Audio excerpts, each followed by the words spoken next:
दोस्तों, चाइना एक ऐसा देश है जो अपनी हरकतों और अजीबोगरीब कारनामों के लिए हमेशा सुर्खियों में रहता है। कभी भारत में घुसपैठ तो कभी कोरोना वायरस के लिए। तो आज की वीडियो में हम बात करेंगे कि अगर कभी किसी कारणवश इंडिया और चाइना में युद्ध छिड़ गई तो कौन जीतेगा। उससे पहले एक बात साफ कर दूं कि इस वीडियो को बनाने का मकसद सिर्फ और सिर्फ नॉलेज देना है, न कि किसी देश को नीचा दिखाना। तो चलिए स्टार्ट करते हैं आज का वीडियो।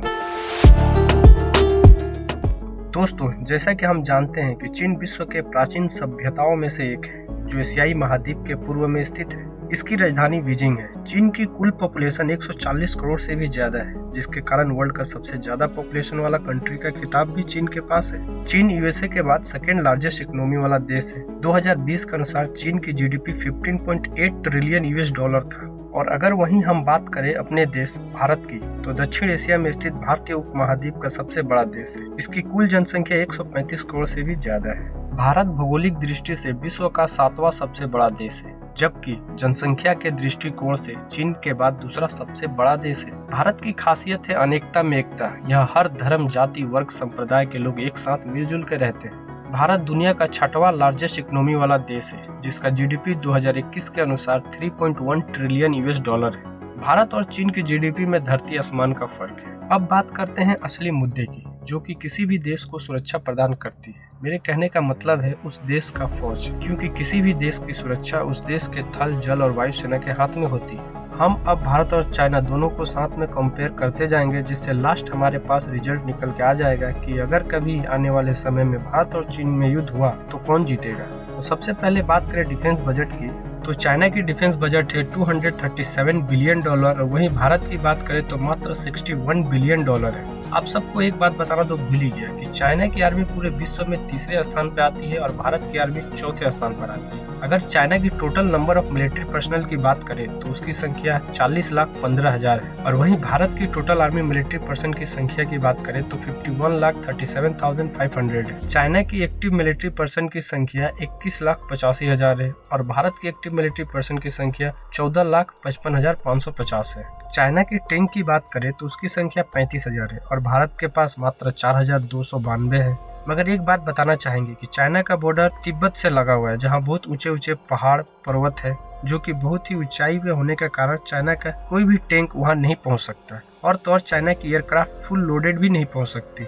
इसलिए हमें चाइना के टैंकों से कोई घबराने की बात नहीं है, क्योंकि हमारे पास जियोग्राफिकल एडवांटेज है और प्राकृतिक से कौन ही लड़ सकता है। एक नज़र एयरफोर्स पे भी डाल लेते हैं। तो अब बात करते हैं दोनों देशों की एयरफोर्स की। तो चाइना के पास 4 लाख एक्टिव एयरफोर्स पर्सन है और 3,370 एयरक्राफ्ट है।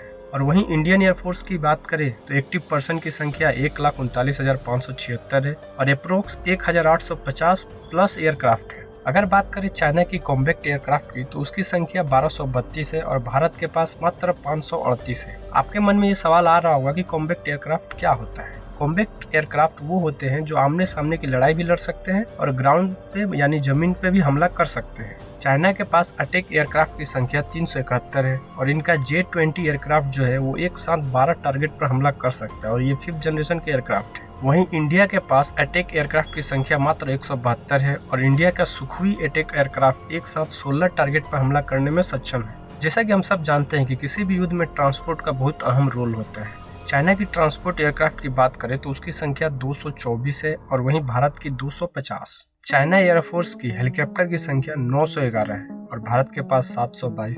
चाइना से कम है, मगर ध्यान देने वाली बात यह है कि भारत के पास 2 खतरनाक हेलीकॉप्टर शामिल है, एक चिनूक और दूसरा Mi-17 V5, जो कि चाइना पर भारी पड़ सकता है। चाइना के अटैक हेलीकॉप्टर की संख्या 281 है और भारत की अटैक हेलीकॉप्टर की संख्या 23, जिसमें कि विश्व के प्रसिद्ध अपाची हेलीकॉप्टर भी शामिल है, जिसे बहुत से युद्धों का अनुभव है। और चाइना के हेलीकॉप्टर का युद्धों का कोई अनुभव नहीं है, जिसके कारण भारतीय अटैक हेलीकॉप्टर चाइना पर भारी पड़ सकते हैं। अगर आर्मरेड व्हीकल की बात करें तो चाइना के पास 33,000 है और भारत के पास 8,500 है। खैर, इस आर्मरेड व्हीकल का जरूरत भारत को ज्यादा नहीं है, क्योंकि भारत के आर्मी को भारत के अंदर कोई दिक्कत और कोई प्रॉब्लम, कोई समस्या नहीं है। सेल्फ आर्टिलरी की बात करें तो चाइना के पास 3,800 है और भारत के पास 235 है। ये हथियार भी चाइना और भारत के युद्ध में किसी काम का नहीं है, क्योंकि पहाड़ों पे ये चढ़ नहीं सकते, क्योंकि हमारे पास जियोग्राफिकल एडवांटेज है। तो इस सेल्फ आर्टिलरी गन से हमें कोई प्रॉब्लम और दिक्कत नहीं हो सकती।